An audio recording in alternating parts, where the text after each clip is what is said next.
I think we'll go ahead and get started because we're recording and we can always catch people up. Let Gina in the room.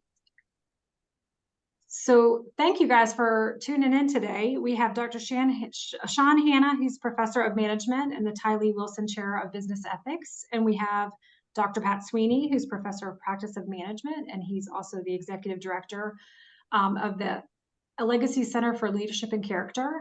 We're thrilled to have the Allegacy Center here with us today. They do such great work and put a lot of time into this presentation. They're going to share some really great knowledge with us. So I'm going to hand it over to Pat and Sean to kick it off. Barry, thank you for the introduction. Again, good afternoon. It's great to have you here. The intent today is it's going to be a professional workshop discussion on this, really looking at what are the ethical considerations for using AI and how do we set those guardrails so that we can use it as a tool to enhance our productivity and get the mission done, but at the same time, do it in the right way. And again, what we'll do is look at kind of the ethical considerations. We'll look at some of the current challenges, and then Sean will introduce a portion of a framework that allow you to kind of think through and process through some of the ethical dilemmas associated with AI. So to begin with, I'm going to just share just kind of a brief kind of what are some of the aspects that we see here as far as definition of artificial intelligence. And again, it's just a system that can reason, learn, impact, problem solve, and also be creative. It is taken over a lot of the functions that people associate with being human. So again, it's just to get us on one common definition of artificial intelligence. Now, the other thing is examples of AI. We see them in our everyday life. Most houses have personal assistants now. A lot of in our assembly line or industries are adopting robots. Robots can work 24/7. And a lot of us have already used generative AI examples with chat bots, especially chat GPT.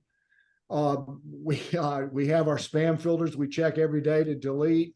Most banks are using fraud detection. You'll get a text or an email if a pattern that they recognize is not standard to what you usually do to alert you. And then we all have our smart devices, and we've all experienced dynamic pricing optimization. I was in Uber last week, and one ride to the airport cost me $40. The next one was $60, and it was all because of the timing and supply and demand and everything else. So again, you can feel what this dynamic pricing is. Now for businesses, forecasting, AI is absolutely going to be phenomenal for the ability to forecast and the information you can use in the forecasting. If you're working marketing, AI is phenomenal at targeting and personalizing ads. And we've all used it on our personalized news feeds. So again, you can see examples of AI. It is coming in, and it has the potential to really be transformational in the way we do work. And with that potential, it also brings up ethical considerations. So what I'm going to ask you to do now, and just to get us started here on the discussion, we'll put you in some breakout groups. Number one, first introduce yourselves and where you're coming from. And again, one of the intents of these sessions is to build that network of alumni and make the connection. So please take that time to do it. And then what are some of the current ethical challenges that you're dealing with or navigating in your organization? And how are you resolving it? How are you tackling it? And I think it'll be great to kind of learn from each other. And then what I'm going to ask each team to do is appoint a spokesperson. Remember your team number. And then we'll just share the insights and go around and have a discussion about the challenges that you're currently facing. Any questions? And again, we'll do this for about 7 to 8 minutes. Then we'll come back and have a conversation as professionals. All right. Well, welcome back. I'm going to ask a spokesperson from Team 1. What are some of the ethical challenges that you faced, and how is your organization dealing with it? And then I'll go to Team 2. Yeah, so our team really talked a lot about transparency. So we have some people who are working in the private sector. I'm coming from a law firm. We had 2 people in our group who are working in public utilities. And really the thing that we found to be in common with all of us is we have to tell the people whose data we're using that we're using it, and then really be clear about why and how it's beneficial. So for our firm, it's really important for our clients to know that we're going to try and use as much data as we can to get them a better outcome, right? It's not about sort of benefiting us entirely. It's really about them too. It's also about being transparent with your team and your workforce. It's really scary when you see a lot of things on TV that AI might replace you. So as long as your team sort of understands that you're doing these things to sort of help them be more productive, help them really be able to focus on the things they like to do and want to do, it tends to get more buy-in from your team and a little less scary, I think, reaction from them. Okay. Jessica, great points there. And I think the one thing to really highlight, which is phenomenal, is leaders have got to engage the people with regarding how you're going to use AI, why it's going to be used, and how you're protecting it in different aspects, and have that conversation, because it's a persuasion process to convince them that AI is going to benefit the organization and should benefit them too. So thank you, Team 1. Team 2 spokesperson. Hi there. We talked about how of using AI in content production, audit controls, fact checking, and one of the things that came up as far as a challenge is to use AI, but know that it's very confident even if it's wrong. And so having to have that human interaction to back up to see if it's correct, and not misrepresenting that where something comes from, as if we're taking credit for something that is not our own, almost, let's say, in the sense of plagiarism. But what really resonated with me in the conversation was AI is very confident. And I think sometimes we see things that are so wrong or don't sound like they're supposed to, and we know it, but we need to keep that in mind. Gina and Team 2, two great points there. Is the generating the solution, we have to ensure the accuracy, and again, humans have got to make those, especially the tough decisions. So again, recommendations, but there's got to be a human expert that is validating it. And the other one is the intellectual property. So again, a lot of these generative AI things will come and take information from the internet, but they're not giving credit to the authors that have created certain things. So we're not doing that. And the other one on intellectual property, we can't generate something using generative AI and claim it as our own, or this is a product that we're producing for the organization without giving it credit in different aspects. So two very, very powerful things. Anybody else, any other challenges you want to talk about, our best practices?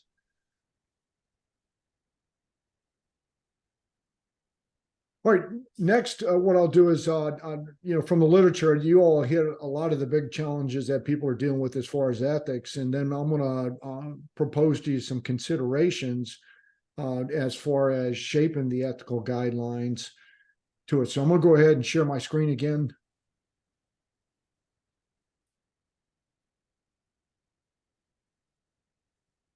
And again, you all mentioned the accuracy piece there on the generated cycle. We talked about the integrity of it. The other one is be very careful in how do we have guardrails so that the AI is not weaponized and harm or exploit a stakeholder. And that'll be another very important piece on how we set up kind of the ethical guidelines or the guardrails for it. We already talked about the intellectual property. The other one, and I know one of the groups we're talking about it is that we have got to use AI to protect human dignity. And again, people should not be working for machines. People work for leaders. And how do we ensure that that is happening so that, it's not the machine dictating things, leaders are. And then you need to address that about eliminating human jobs, because you'll gain efficiencies. And so how are we going about doing it? What is the process we're using so we treat people fairly in different aspects? What was interesting, I was reading the Wall Street Journal today, and there's some people that are predicting that in 10 years, 80% of all human work can be done by AI. Think about that. So again, those are some of the things, but and again, Jessica and Team 1 talked about that. You got to have conversations with your people. You have to have discussions with your people on it. And if we're going to use AI, how do we train our people to use the AI as a tool? But we all said that there's a human piece to this. And then you all mentioned the privacy piece is really absolutely critical. And the other thing to be looking at when you're using AI is how is this going to impact all stakeholders in the both internal and external to the organization. And again, we want to preserve those relationships, maintain trust with it. And AI is a tool for leaders.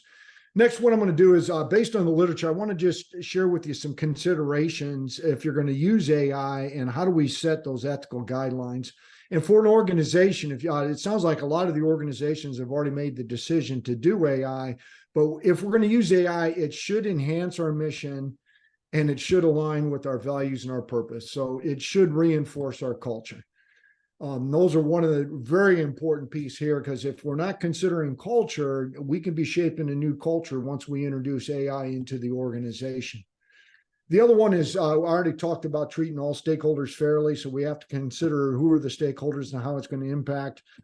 We talked about human dignity. The other one is, and it's been in the Wall Street Journal a couple of times here, is we've got AI that is measuring metrics on people's performance, especially on assembly lines. Remember, AI-generated metrics is feedback for leaders to engage with their workers and give them development. And the other thing leaders need to be aware of is you cannot have AI generating the metrics, okay? Remember, there are humans. And so when you're looking at it, now the AI can give you recommendations, but you need to look at, hey, we are dealing with humans here, not machines, humans. So what are the appropriate metrics for it? And we already talked about this, is that the leaders have got to make important decisions, especially if it's dealing with people. So again, AI should be a tool that gives recommendations. Leaders make those important decisions. And then the other thing the organization has to consider, if we're going to use AI, then we're going to have to update our policies, procedures, practices, processes, systems, and structure to make sure that we are putting very firm guardrails in so that the AI is not going to be exploited and it enhances our culture and not deviates from the culture. And again, this is going to take a lot of people involved in it, a lot of review, a lot of people buying into it. And you've got to have the senior leaders' permission to go ahead and pull those levers and change those in order to make sure that we have guardrails put in place so that this is going to be a tool and it's going to enhance our mission accomplishment at the same time preserving our culture. Any question on organizational considerations? The next is, and sometimes you may hire an individual contractor to do it, or whoever the developer is going to be, is you got to make sure that your AI system, with the databases they use to train, is they're accurate and they're unbiased. The other thing you need to do is make sure that whoever's developing it, that they're not introducing biases into the model. So again, there's going to have to be checks on that. And that's going to have to be the transparency with the developer. What are the data sets we're using to train? The other thing that's going to be really important is making sure the system is secure, that people cannot hack into it and change your model in different aspects. So again, cyber aspect of it is going to be very important. And then again, you're going to have a team periodically evaluating the solutions it's generating, the accuracy of it, the security of the system. And another big important thing when you're programming this in is make sure you've programmed ethical guidelines into whatever system that you're going to use. And that would be your core values. You can have certain principles that are guidelines there. You can use those moral foundation principles.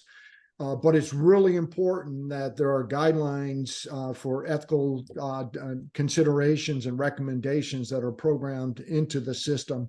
And the other one where it's going to be the toughest one is when you have two of your guiding principles or core values that come in conflict. Then what are the decision rules that are going to be put in there? How do they flag that? How do we prioritize which one of those guiding principles or responsibilities or core value are going to get priority at this particular time? So again, it's important that those are inputted into the model.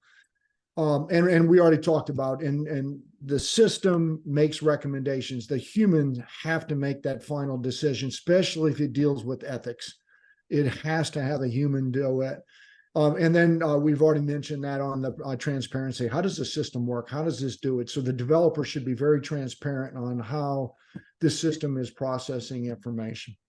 So you can see for the organization and whoever the developer, it is a partnership. But the organization has to be on the have an input and shaping it up to where it's going to reinforce its culture and be ethical. Questions on this? The next consideration is the user. And again, you have to learn how to use the system. I think Team 1 was talking about that. Again, so it's you get effective. Also, both teams mentioned that this is a tool for mission accomplishment. And remember, it is a tool. It does not replace leaders. And we've already talked about the user is responsible for the decisions and the recommendation the systems make. So that's why the user has got to make, is this the right thing to do? Is this aligned with our culture? And is this accurate? Now, the other thing you can do for mundane tasks, you can use it to delegate decisions, but for the bigger decisions, it's got to be a recommendation and flag the human user. And then again, I would encourage you to periodically check in with stakeholders. How is the AI impacting them? Both internal and external. And then as a user, provide feedback, especially to the developer. How can we refine this to make sure it's more efficient and we're doing the right thing? Questions on the considerations. And again, this is just these are some of the things to think about as you're setting your ethical guidelines to reinforce your culture and to use AI to accomplish the mission. Sean, I'm going to turn it over to you. Okay, hello everybody. My name is Sean Hanna. I'm the, as I mentioned up front, I have an endowed chair here in the School of Business. I've been here for 12 years.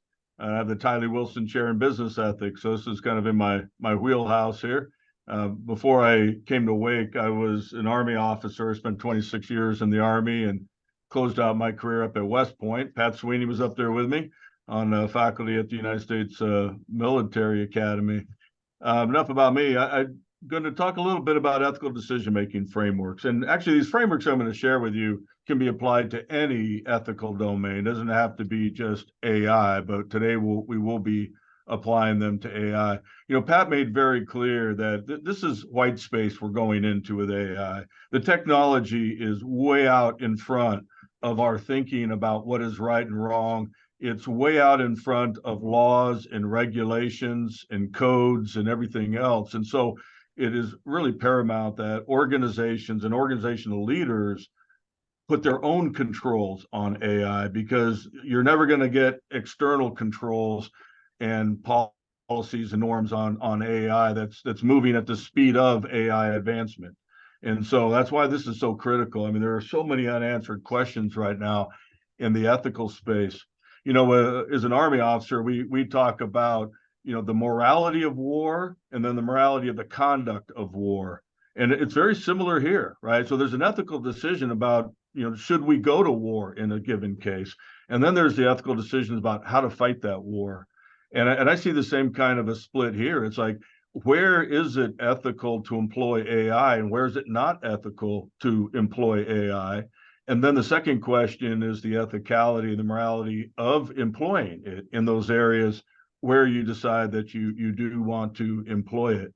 And there are some questions, you know, Pat brought up human dignity and other areas where even using AI in certain areas might be immoral in itself, right? And so we've got to think through all of that before we just start going with the flow and implementing, you know, AI in our different business practices.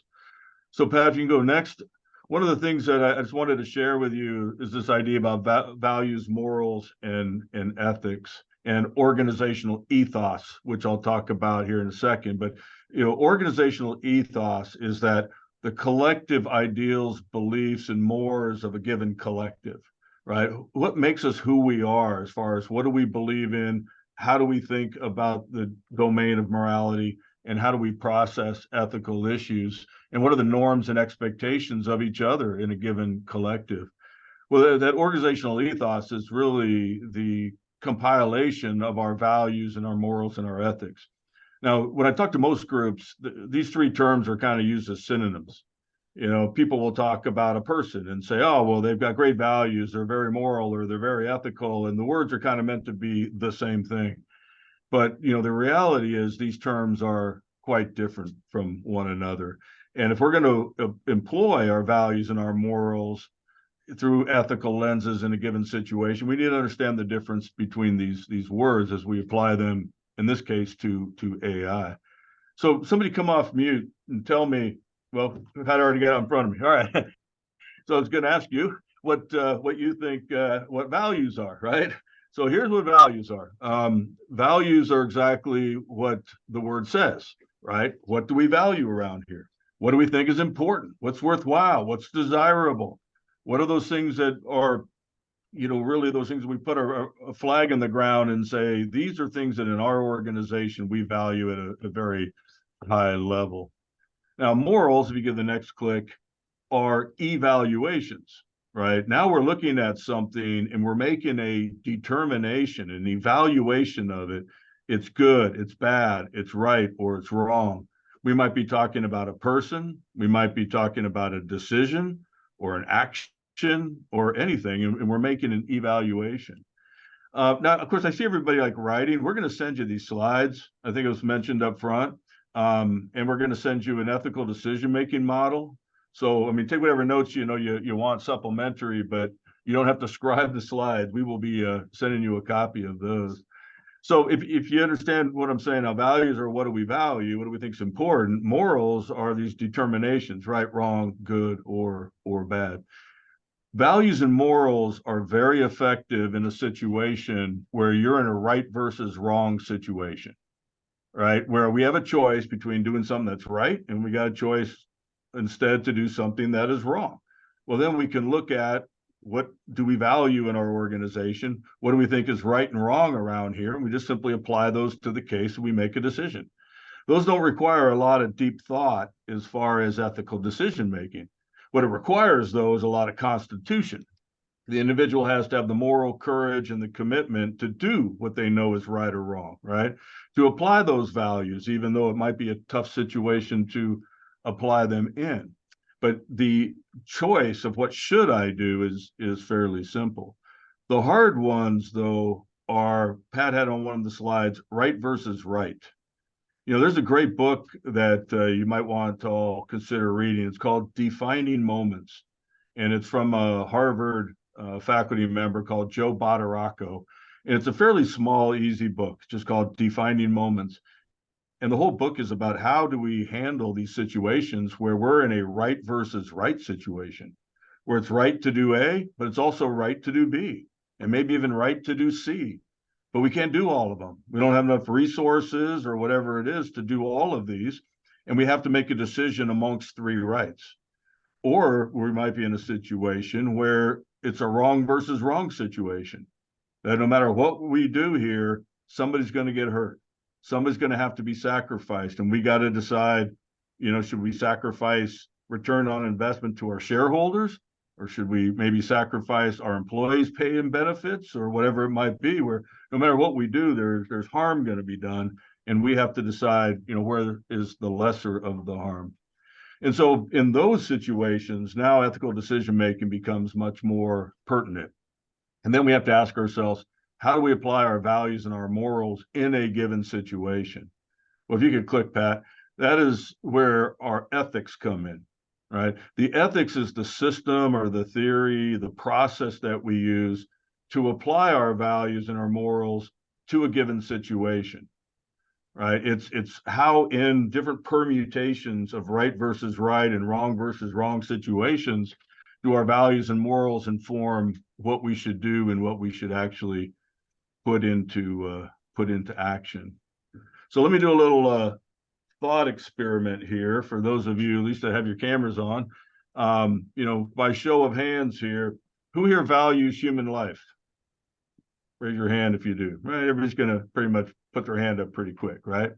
Okay, now let me ask another question here. Now let's ask a morals question. Who here thinks it's wrong to kill people?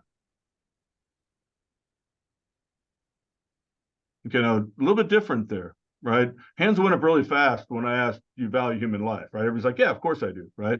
When I asked whether it's wrong to kill people, some of you didn't raise your hands and some of you kind of went like this and, there was hesitation and delay. Well, why is that? Somebody come off mute and tell me.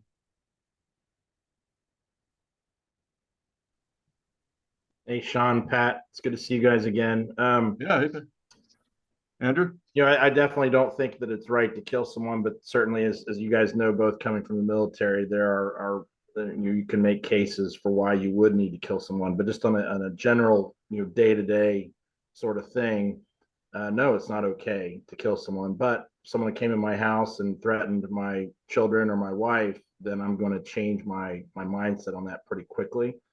But just as a general case, I think we all have plenty of room to be successful in this world and be kind and be nice to each other, that we wouldn't need to kill other people. And I still don't understand the need for that in other parts of the world. It seems like it's pretty commonplace.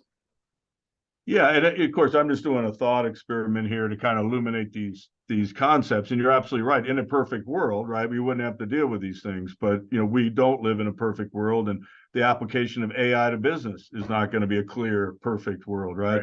It's going to be fraught with moral minefields. And Andrew, you said a key word. It's generally wrong. And it's fine for an organization to say, hey, generally, these are our morals. Generally, these are our values, but there's exceptions to those. Right? It's the ethics are when, where, and under what conditions is it okay to do something. So obviously I took probably the most extreme case, but I rarely will find, except a Buddhist one time in an audience I spoke to, that said, no, absolutely not. You can kill my daughter and I would never take a human life. But most people, will rationalize at some point that there are certain circumstances where it's okay, right? Well, let's take something a little bit more mundane, right? Who here values truthfulness, honesty, and full disclosure? Most people are going to raise their hands, right? Well, then now as I say morals, well, is it always the case that again, generally, right, versus always, that you should disclose everything and full transparency on everything and be fully honest with everybody all the time? And the answer is no. Matter of fact, probably everybody on this call has signed non-disclosure agreements on numerous occasions where you're actually committed clearly that I will not disclose certain information. I will withhold it. We might withhold information because we don't want to hurt somebody's feelings. We might say, yeah, I'm not going to really tell you the truth here, even though you asked me this question, because I value our friendship more than, and your feelings more than honesty in this given situation. So again, it's when, where, and under what conditions, do we go to full disclosure or do we withhold information? These types of things. That's why leadership becomes so important. And that's where, Pat's discussion about leaders have got to educate their teams on what do we value, what is right and wrong around here, and then ethically, how do we apply it to this world of AI? How do our values and our morals guide us? And Pat, if you can go another click there, this whole thing put together is what then I would call the organization's ethos. I don't know, Pat, can you go forward? Yeah, Sean, just I got a lock up. Let me just okay. Well, anyways, there's a big circle around all three of those that said ethos, right? And it's the collective of all those three things that are your guiding ideals, principles, and methods of decision making in this world. And again, this can apply to any world, but certainly to AI. And so as you advance AI into your areas, I would pull your team together and have these conversations about, what are our values, what are our morals, and how do they apply to both of those decisions I mentioned. A, should we apply AI in this given space? And B, how are we going to apply AI in that given space? So next click. Let me just quickly introduce 4 lenses that you can help your team look through. Now we're getting into, okay, how to apply ethics. Well, you can apply ethics then through 4 different lenses. One is to ask yourself, what are the rules, the duties, and people's rights in a given case? All right, this is what they call deontology, deon meaning duties. And so that's looking at it and saying, hey, what are the rules, the regulations, the norms, the expectations? Who has rights in this case? Therefore, what are our duties to those people based on their rights? Because those are 2 sides of the same coin, right? The only reason that we have duties is because other people have rights, and we have to therefore uphold, we have a duty to uphold their rights. Another way to look at ethical issues is through the outcomes or the consequences lens, what they call utilitarianism or teleology. This is asking yourself, hey, there's various courses of action that I could possibly take, and then compare and contrast those based off of which one's going to have the best consequences, the best outcomes, which one's going to help the most people or hurt the fewest people. Another way to look at it, a given ethical issue is through the virtues or integrity lens. This is sort of the Aristotle approach, virtue ethics or aretiology, where you ask yourself, well, what is right to do here? What is good to do here? What would a good person do? What would an honorable organization do? Well, here's where, it's about, I say your personal values and beliefs here, but also your organizations, right? What are our collective values and beliefs and ideals, our ethos that I just showed on that last slide? What would that tell us to do? And then lastly, there's more of the practical Machiavellian lens, where sometimes you have to kind of give and take a little bit. You can't always do exactly what you want to do. You might not be successful at it. And so sometimes we have to make these hard choices of how can we be as ethical as we can be, right, in this given situation that is not perfect. Kind of like Andrew brought up, right? You would wish, of course, the world was all peaceful, but it's not. So how do we still then operate and thrive as a company? And so each one of these lenses will give you a different approach to holistically looking at the application of AI or any other ethical challenge you might face. Each one looks at it from a different lens. That's why we show the lenses, right? Now, so for example, there are limitations to each one of these lenses, and that's why it's so important to look through all of them. If you just look through rules, duties, and rights, the problem is, well, especially in this case, there's not a lot of codified rules and rights and duties, right? We don't really know yet. We're trying to figure all that out. And so we don't have clarity there about, here's the regulations we have to follow, or the laws or court cases or anything else. The problem with outcomes and consequences is, number one, the minority always gets sacrificed here, because the question is what's best for most people, right? Well, when you do that, then you tend to discount the rights of the few. And it's also very hard, particularly in a new space like AI, to even forecast what the outcomes are going to be. We don't always know, hey, if we implement this, where's it ultimately going to go? What's ultimately going to happen? Where's this ultimately going to wind up? We're kind of unleashing the tigers and we're figuring it out and see where they go, And then the problem with virtues and integrity is what Aristotle would call meism. This issue of, well, okay, whose values, beliefs, and ideals are more important than somebody else's? It's a very subjective, personal approach that you might take. And then obviously the practical lens can take you down a slippery slope. If we're not careful, we're just sort of, always satisficing for what we can do. And pretty soon we're going to satisfice ourselves down a slippery slope and maybe take us where we don't want to go. But at the same time, we do have to be practical. Sometimes, if you read that book, The Defining Moments, he talks about the lion versus the fox. The lion's a person that stands up and beats their chest and says, this is what's ethical, this is what we're going to do. And then it sometimes is not even able to implement what they want to implement in the world that it is. And sometimes you got to be more of the fox, and you got to kind of figure out a way to negotiate and to build coalitions around your ideas and move people as far as you can, to what you would like. So values and morals, they're great, but they're static. We have to apply them through our ethics. And one way to apply ethics is to look at a case through these four lenses, and then based off of the outcome of the diagnosis through each of these four lenses, then you can make a very holistic decision about what is right. And I'll just say the last thing before I put you to the breakout is that most of you have a proclivity to only look through one of these lenses. And that's why when people make gut calls, they're doing what's called implicit processing in their brain, not really conscious processing. And when they do that, they're going to kind of go right to their go-to lens, whatever they have a proclivity to. And so if you're a consequentialist, you're going to immediately, that's where your brain's going to go. What's going to help the most, hurt the fewest, right? Well, by looking at that, obviously, you can go into an ends justify the means kind of a model if you're not careful. If you just focus on your virtues, you can be very subjective. If you just focus on rules, duties, and rights, you could be very kind of stifled in your thinking, right? Very controlled in your thinking. And so it's really important to force yourself and then have your team come together. You could take any AI issue and bring your team together and have the team process it through all 4 of these lenses. And that would help you then to make a more informed decision. What questions do you have on what I've covered here before we send you to a breakout to apply this to a case? Or reactions? There was a question on the chat from Scott Bryant. Do you guys see that?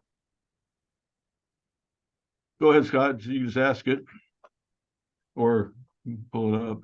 Dr. Hanna, thank you.